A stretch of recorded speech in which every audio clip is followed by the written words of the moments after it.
Good morning, boys and girls. I hope you had a very lovely week. We are here again on a Sunday, and we're going to continue the story about Joseph. Now, last week, we learned that the Pharaoh had two very interesting dreams, and no one could tell him what they meant. But they asked Joseph, and Joseph said he doesn't know either, but the Lord will help him and tell him. So he told Joseph. So Joseph told Pharaoh what the dreams meant. And then Joseph also gave Pharaoh a plan of what he thinks needs to happen because of what will happen because of the dreams. So we're going to continue the story. We're going to listen to God's word, God speaking to us. And we're going to look at book Genesis again. Genesis 41, verses 39 to 57. I'll say it again. Genesis 41, verses 39 to 57, and we will read again from the New International Reader's Version, which can be found on the YouVersion app. Let's listen very carefully, boys and girls. Then Pharaoh said to Joseph, God has made all this known to you. No one is as wise and understanding as you are. You will be in charge of my palace. All my people must obey your orders. I will be greater than you only because I'm the one who sits on the throne.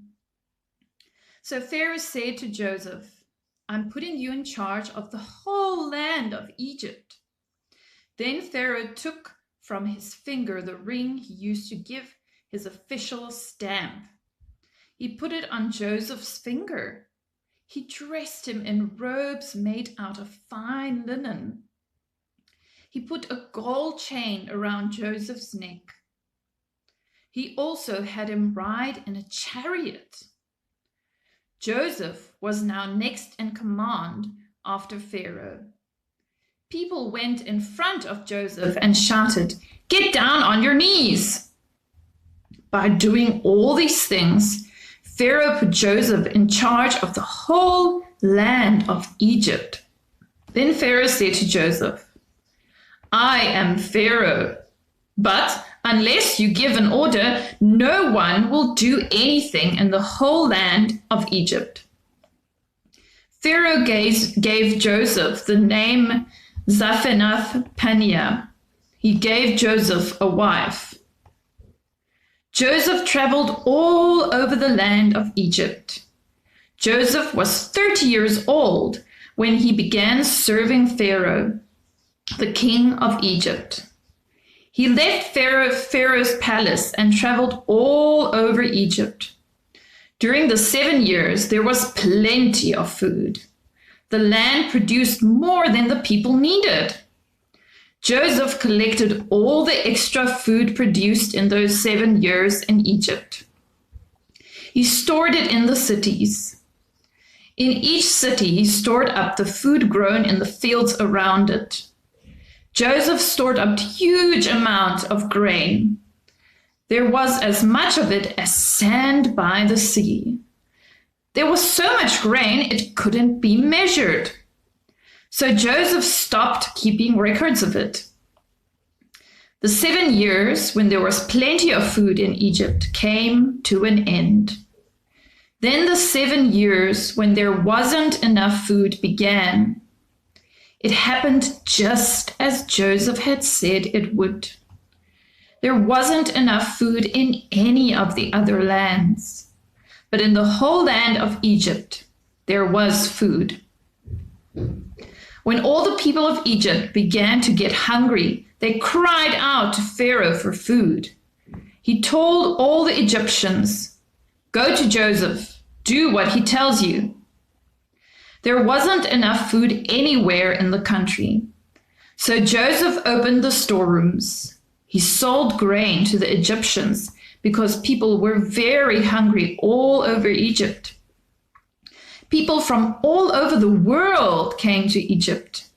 They came to buy grain from Joseph. That's because people were very hungry everywhere. So that is what we learned today. Now I want you to start to remember. So the place where Joseph's brothers and his father lived wasn't that far from Egypt. And they also suffered in this time when there wasn't enough food. So now we're beginning to wonder what is going to happen to them. But we'll have to listen next week, because next week will be the last lesson on Joseph's story, and it will be a very interesting ending.